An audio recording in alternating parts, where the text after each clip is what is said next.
well, you can tell by the title of this one that, yeah, this is a topic that really needs to be brought up. And so, I'm doing it now. What's up, guys? BC coming back at you guys. Yet another one of these fantastical episodes of BC Talks. But this time, it's not going to be a BC Talks with a special guest. This is one that I feel needs to be discussed with just me. So, with that said, as many of you might know, I am a subscriber of Bobby Skullface. One of my favorite video series he does is For Dummies. And say what you will about him, I feel he's one of the better reviewers out there. And with that said, we also got to bear in mind I got to meet him in person, so he might have a little bit more oomph with me since I actually got to meet him, but that's besides the point. The point I'm making here is he brought up something in For Dummies a long time ago that kind of struck a chord with me, and I really do feel like it needs to be discussed here. That being collector ruts.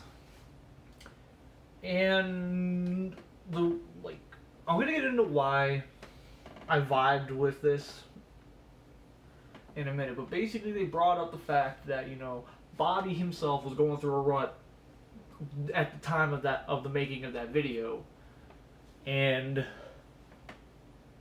how him and two of the others were basically just talking about their ruts, and how his wife was like, if you really need to know how it all went, go ahead and check it out. It's honestly a fun time because those guys are funny. I don't care what you guys think. Those guys are funny, but that's ending the tangent. The reason why this struck a chord with me, it's not because I was offended, but it's because they kind of hit the nail on the head. Because, well, remember when I was reviewing the Siege toys? Well, you're not going to be seeing any more Siege reviews. Because as a collector, my sensibilities have massively changed. And because of that, I no longer buy Hasbro toys. Okay, that's not 100% true. I buy the Lightning collection for Power Rangers, but as far as the Transformers go, I am no longer buying stuff off of like a toy store shelf, or a Walmart, or a Target, or in my case a Meijer. Just, it's not going to happen anymore.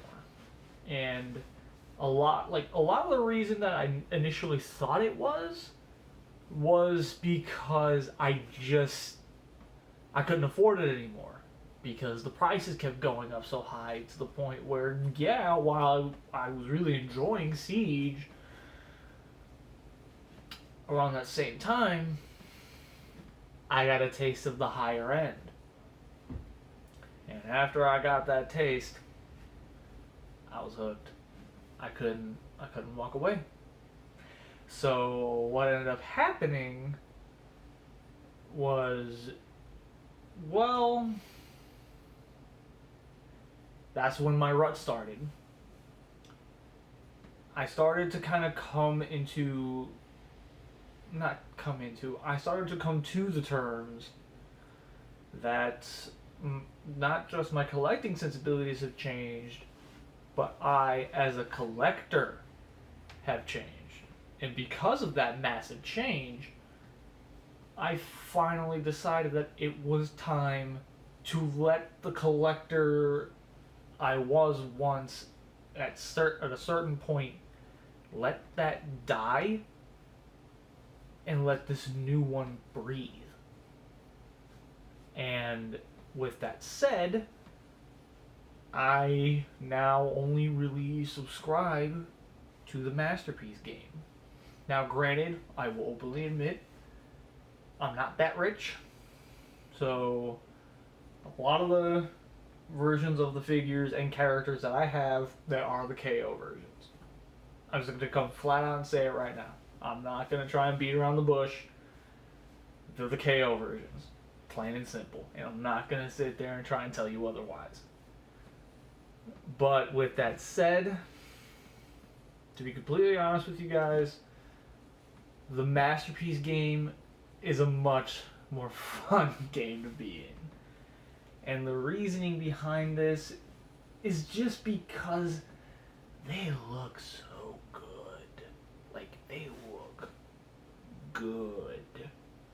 Like, it rolls off the tongue when you say good.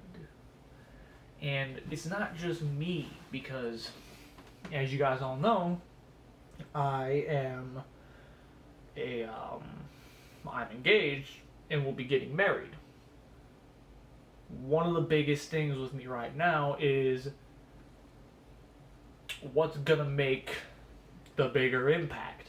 And one of the reasons why I gotta make it very clear, one of the reasons why I love this woman in my life, one of the reasons why I cannot believe she puts up with me, is because this woman, when I was going through this rut, she ultimately felt that, like, she told me flat out, when the rut first started, I flat out started saying, you know, I just want to get rid of everything. I can't keep doing this. She could have just as easily said, well, okay, start selling everything, and whatever you get, I'll hold on to, or you can go and spend it on wedding stuff. She basically told me flat out, well, like, okay, telling me flat out is not quite the right terminology to use here. She basically asked me to really sit down and think about where my collection is going and what parts of it are feeling like a dead end and which ones are sparking joy. And as soon as I made the connection that the masterpieces were literally my, like, just, that was the pocket I wanted to be in, I slowly started to make the change. And when I made the change, she backed me on it. And one of the major things that I gotta say right now, I'm revealing this entirely because, again, I love this woman. I have Power Baser. I didn't have enough money on hand at that point. The extra money I needed, she let me have from her own wallet. The actual reason, like the actual reason why I felt guilty for taking it, like the actual reasons why, I will leave that private. But as far as you guys right now, guys, I love this woman.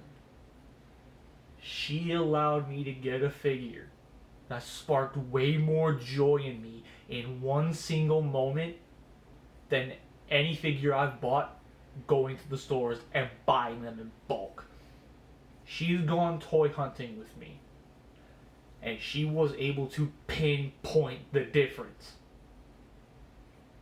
She saw, like, yeah, she saw the excitement in my eyes at first whenever I would pick, like, when I pick up, like, you know, like, I saw friggin', like, when the Siege line first came out, I was just kind of walking around with her, and, you know, I was like, hey, let's go hit up Target real quick, because I want to see what, you know, what's available on the store shelves right now. And she was like, okay. So we did. And when I went, I found one of the reflector bots. And I damn near fainted. Because just I didn't think I was going to find any of them. And because of that, it sparked just me going from store to store to store. That day I came home with 3 of them. Because I wanted Siege Reflector. I played with it for like 2 days and then he sat on a shelf in camera mode.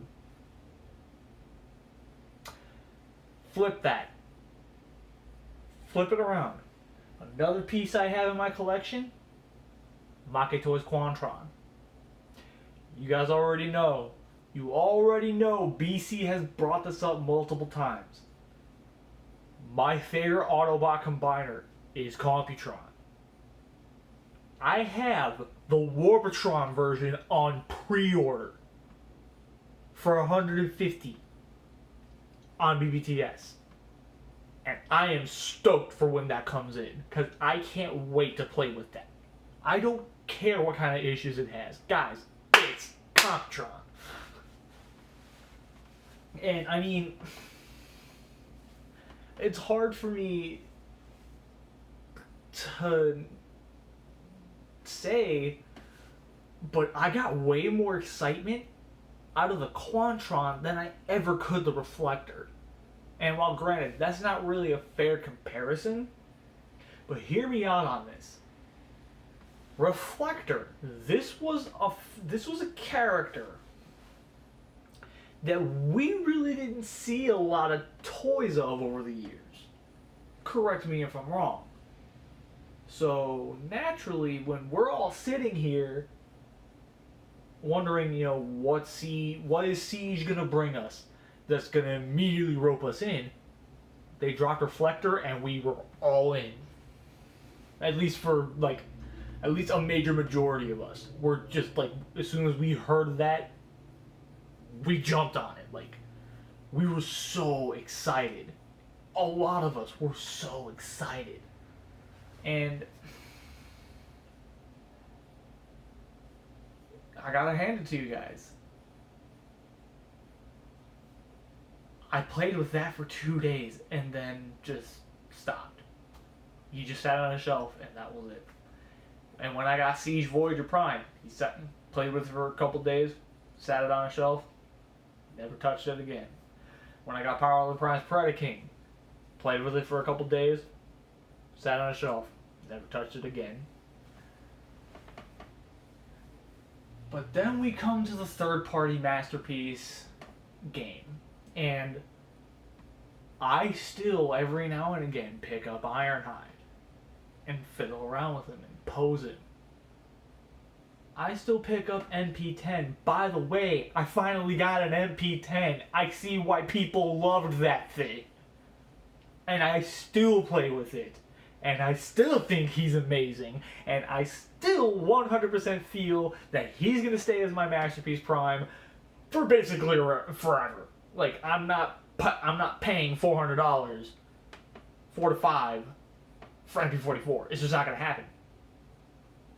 But they did tip me with that Nemesis. Because I'm not going to lie, that mold in black and red, the splash of teal, looks real good. But anyway, side tangent to the side. What I'm saying here is I still pick up these other pieces because they spark joy. Every single time I pick them up, I can feel that kid in me again. And it's weird because I have next to no connection to G1. I really honestly don't. Most of my connection to G1 was through my uncle. So therefore, a lot of these characters, I recognize them because of him. But of course, as I got older and started to learn more about the lore, about the characters, where it all came from, the more I really started to peg into all of it, I slowly started to grow more interested in the G1 characters. And because of that, I started researching them more, seeing what made them so special. The rest was history. I mean, guys, come on. In a battle of all my favorite figures throughout all of 2019, I got Masterpiece 36 Plus. I got Masterpiece Megatron that year. And Sunstreaker won. Let that sink in. Cause let's be real. I love the Megatron, but Sunstreaker is just such a smooth transformation. He's complicated, but he's got such a smooth transformation. But that's not to say that, that this rut did not forced me to just up and quit. The rut pushed me onto what I as a person, what I as a collector feel needed to be done. I needed to make the change entirely because of the fact that I as a collector am no longer interested in that small talk. I'm no longer interested in the gimmicky nature of the Hasbro line. Or the Hasbro main line. There we go. There's the right term. I'm not interested in the Hasbro main line anymore. It just doesn't do it for me anymore. I'm not interested in those random Takara repaints. The only other Takara repaints I have right now is Blue Big Convoy for reasons, basically. Like, I'll get into that in a future video. But basically, Blue Big Convoy and LG 40 something? I don't remember. The Leo Prime out of Alpha Trion. I vastly, like, those are, like, seriously right now the only two mainline toys that I really have right now. And bearing in mind, one is a repaint of a Hasbro mainline figure, and the other is a repaint of a wicked awesome Takara Beast Wars toy. If you've never owned Big Convoy, you are doing yourself a disservice. That figure is amazing. But not my bag. Not gonna continue that argument because I know for a fact that there are a lot of people who are just gonna sit there and just harp all day, you know, truck nut monkey. But look, I'm a Beast Wars guy. This is when my tongue stops working. Sorry, MGO. But guys, I'm a Beast Wars guy. So, before I go, I'm gonna close out on something. With this rut, I started getting back into dropping pre-orders. And I don't just mean like one pre-order and then that's it for the year. I'm back into the whole game of I'm placing multiple pre-orders as I go. And since I'm placing multiple pre-orders now, there's a lot of things that you already know what I'm saying. Masterpiece Lyle Convoy. Guys, if y'all know me, you know my all-time favorite character in the mythos is Lyle Convoy. Of course I was gonna get that. If any part of you seriously thought I wasn't gonna get that, I'm gonna backhand you because that is a figure that I have waited for since I saw the character. Ever since I saw that design, I've always loved him. Ever since I've seen him in multiple forms of media where he's a iron-blooded badass, I love that character and I can't explain in my own fiber, my own being, why. I guess a lot of it has to do with the fact that he may look like an Optimus, he may feel like an Optimus, but he acts nothing like it. Like in Beast Wars Uprising, or however the frick that was actually, whatever that was actually called, that Gundam / Zord looking design he had, I would buy a toy of that immediately. And that also goes to show that that character, the way they wrote him in that, oh yeah, fave, immediately. And then you just add on to the fact that, like, I could rant all day about all the things I love about Lyle Convoy. But I'm closing out on this entirely because I want to make an announcement. Yes, my return to form when it comes to toy reviews is going to be on Lyle Convoy. And I can't friggin' wait. As soon as that figure is in hand, and as soon as I've figured out how everything works, and as soon as I'm basically a master at transforming the friggin' figure, we're coming right back, and I'm gonna do the review, and I am going to enjoy every single aspect of that figure. Why? because he's my boy. And speaking of my boy, your boy is getting out of here. So with this said, guys, this is BC saying stay near nigga geek on. I will catch you guys next time. Bye.